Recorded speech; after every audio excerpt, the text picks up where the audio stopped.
Assalamu alaikum. Alors aujourd'hui, on passe au troisième cours, c'est-à-dire le statut du jeûne de Ramadan. Bismillahirrahmanirrahim. Après avoir loué Allah et lui avoir fait des éloges, puis prié sur le prophète, sa famille et ses compagnons, l'auteur, qu'Allah lui fasse miséricorde, dit : Mes chers frères, le jeûne de Ramadan est un des piliers de l'islam et l'un de ses plus importants fondements. Allah dit : Ô vous qui avez cru, le jeûne vous fut imposé comme il l'a été à ceux qui vous ont précédés, afin que vous atteigniez la piété. Il ne dure que quelques jours. Quiconque d'entre vous est malade ou en voyage devra rattraper un nombre égal de jours, mais pour ceux qui ne pourraient supporter qu'avec difficulté, il y a une compensation, nourrir un pauvre. Et si quelqu'un le fait de son plein gré, c'est meilleur pour lui. Mais il est mieux pour vous de jeûner si vous saviez. Le mois de Ramadan, durant lequel le Coran a été descendu comme guide pour les gens et preuve claire de la guidée et du discernement. Donc quiconque d'entre vous est présent en ce mois, qu'il jeûne, et quiconque est malade ou en voyage, alors qu'il rattrape un nombre équivalent de jours. Allah veut pour vous la facilité, et il ne veut pas pour vous la difficulté, afin que vous en complétiez le nombre et que vous proclamiez la grandeur d'Allah pour vous avoir guidé, et afin que vous soyez reconnaissants. Versets 183 à 185, chapitre 2.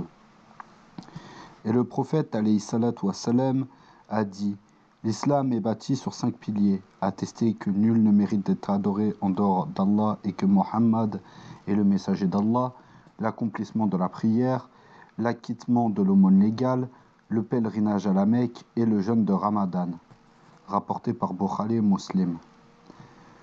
Et dans une autre version, le jeûne de Ramadan et le pèlerinage à la Mecque. Tous les musulmans sont unanimes pour affirmer son caractère obligatoire. Ceci est connu de manière incontestable, et quiconque viendrait réfuter cela se verrait appliquer la sanction légale prévue à cet effet. Après lui avoir demandé de se repentir, il serait tué apostat, sans être lavé, sans être mis dans un linceul, et on ne devra pas prier sur lui ou implorer la miséricorde en sa faveur. Et il ne devra pas être enterré dans un cimetière musulman. Il devra plutôt être enseveli dans un endroit isolé, afin que les gens ne soient pas gênés par l'odeur de sa dépouille, et que ses proches ne soient pas peinés par la vision de son cadavre. Le jeûne de Ramadan fut imposé la 2e année de l'Hégire. Ainsi, le messager d'Allah, alayhi salatu wassalam, jeûna ce mois durant 9 années. Son obligation se fit en 2 étapes. La première, les musulmans avaient le choix de jeûner ou de nourrir un pauvre, bien que le jeûne fût préférable. La deuxième, l'obligation formelle du jeûne. Dans un hadith rapporté par Al-Bukhari et Muslim, Salama ibn al-Aqwa rapporte que lorsque fut révélé ce verset, mais pour ceux qui ne pourraient le supporter qu'avec difficulté, il y a une compensation, nourrir un pauvre, celui qui voulait manger et ne pas jeûner en donnant une compensation pouvait le faire, jusqu'à ce que soit révélé le verset suivant qui abrogea cette dérogation. Donc quiconque d'entre vous est présent en ce mois qu'il jeûne. Rapporté par le Bukhari et Muslim. Allah imposa le jeûne à chaque musulman et annula le choix précédent.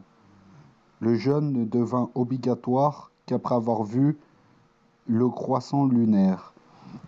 Il n'est donc pas permis de jeûner avant l'entrée du mois, en vertu de la parole du prophète alayhi salatu wassalam. Ne faites pas précéder le Ramadan par le jeûne d'un jour ou deux, à l'exception d'un homme qui a l'habitude de jeûner en ce jour qu'il le fasse, rapporté par Al-Bukhari. L'entrée du mois de Ramadan ne peut se faire que de 2 manières. La vision du croissant lunaire, en vertu de la parole d'Allah, que celui qui aperçoit l'entrée du mois se mette à jeûner, en vertu de la parole du prophète alayhi salatu wassalam, lorsque vous l'apercevez, le croissant lunaire, alors jeûnez, rapporté par Al-Bukhari et Muslim. Il n'est pas nécessaire que chaque musulman le voie. À partir du moment où un musulman intègre, dont le témoignage est accepté, l'aperçoit, son obligation s'étend à toute la communauté. Les conditions nécessaires à la prise en compte du témoignage de quelqu'un qui affirme avoir vu le croissant lunaire sont les suivantes. Il doit être pubère, doué de raison, musulman et connu pour son honnêteté et sa bonne vision. Le témoignage d'un enfant ne peut donc pas être accepté au même titre que le fou. Il n'est donc pas permis de prendre en compte le témoignage d'un mécréant en vertu de ce récit rapporté par Ibn Abbas. Un bédouin vint trouver le prophète alayhi salatu wassalam et lui dit « J'ai aperçu le croissant lunaire de Ramadan ». Il lui demanda « Attestes-tu que nul ne mérite d'être adoré en dehors d'Allah ?» Il répondit « Oui ». Il l'interrogea à nouveau « Attestes-tu que Mohammed est le messager d'Allah ?» Il répondit « Oui ». Alors il dit « Ô Bilal, annonce aux gens qu'ils doivent jeûner demain. Quant à celui qui est connu pour le mensonge ou l'empressement, et celui dont la vue est faible, et qui n'est pas en mesure de l'apercevoir de façon fiable, leur témoignage n'est pas pris en compte. L'entrée du mois de Ramadan est uniquement pour ce mois, peut être attestée par un seul homme, comme l'a rapporté Ibn Omar. Les gens se mirent à chercher l'apparition de la nouvelle lune. Je vins informer le prophète alayhi salatu wassalam que je l'avais vu. Il ordonna alors aux musulmans de jeûner. Rapporté par Abu Daoud. Ainsi, quiconque le voit de façon formelle devra en informer les autorités compétentes. Il en est de même pour le croissant lunaire du mois de Shawwal et de Zul-Hijja, car l'accomplissement du jeûne, sa rupture et les rites du pèlerinage y sont liés, car les moyens qui mènent à une action obligatoire le sont eux aussi. Une personne isolée qui voit le croissant lunaire en étant incapable d'avertir les autorités compétentes devra jeûner et faire son possible afin de prévenir les responsables religieux. Lorsque l'information de l'entrée du mois est annoncée par l'État à travers la radio ou tout autre moyen de communication, les musulmans doivent s'y soumettre, que ce soit pour l'entrée ou la fin du Ramadan ou autre, car l'annonce officielle de l'État est un argument religieux qui est pris en compte et auquel il faut se plier. C'est pour cela que le prophète, alayhi salatu wassalam, après avoir eu la confirmation de l'entrée du mois, demanda à Bilal de l'annoncer aux gens et leur ordonna de jeûner, et cet ordre implique de s'y conformer. Une fois que l'entrée du mois est confirmée de manière sûre, conformément à la législation, il n'y a nul besoin d'avoir recours aux estimations des positions lunaires, car le prophète alayhi salatu wassalam lia l'entrée du mois à la vision et non aux estimations. Il dit « Lorsque vous le voyez, alors jeûnez, et lorsque vous le voyez, alors rompez le jeûne. » Et il a dit alayhi salatu wassalam « Si 2 témoins musulmans attestent de sa vision, alors jeûnez et rompez le jeûne. » Rapporté par Al-Bukhari et Muslim, et le deuxième est rapporté par l'imam Ahmed et Al-Nasa'i. L'entrée du mois de Ramadan peut se faire également lorsque le mois précédent touche à sa fin, au bout de 30 jours, car le mois lunaire ne peut pas dépasser cette durée, il ne peut pas durer plus de 30 jours et moins de 29 jours. Il est possible que 2 ou 3 mois consécutifs aient une durée totale de 30 jours, ou que 2, 3, voire 4 mois aient une durée minimale de 29 jours. Mais en général, un mois ou 2 sont complets et le suivant ne dure que 29 jours. Ainsi, lorsque le mois précédent compte 30 jours, alors le mois suivant marquera l'entrée du nouveau mois.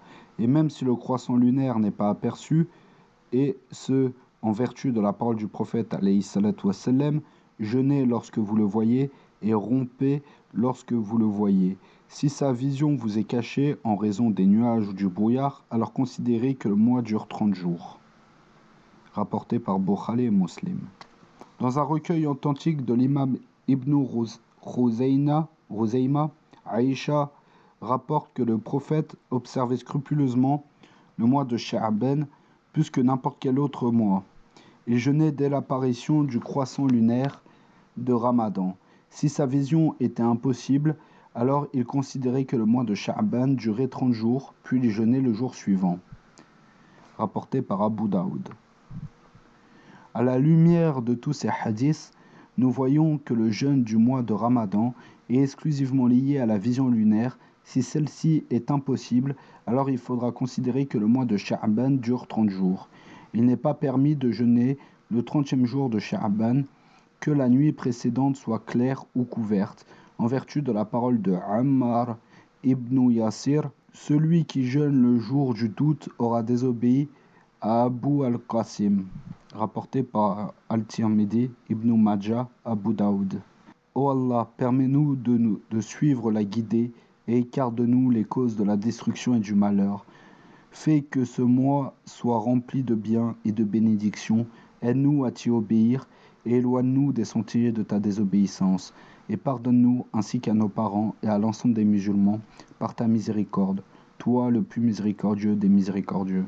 Que la prière et les salutations d'Allah soient sur notre prophète Mohammed, sa famille et ses compagnons. Donc voilà pour la lecture du jour. Et je vous dis à demain, Inch'Allah. Assalamu alaikum. Barakallahu fikum. اقرأ باسم ربك الذي خلق خلق الإنسان من علق اقرأ وربك الأكرم الذي علم بالقلم علم الإنسان ما لم يعلم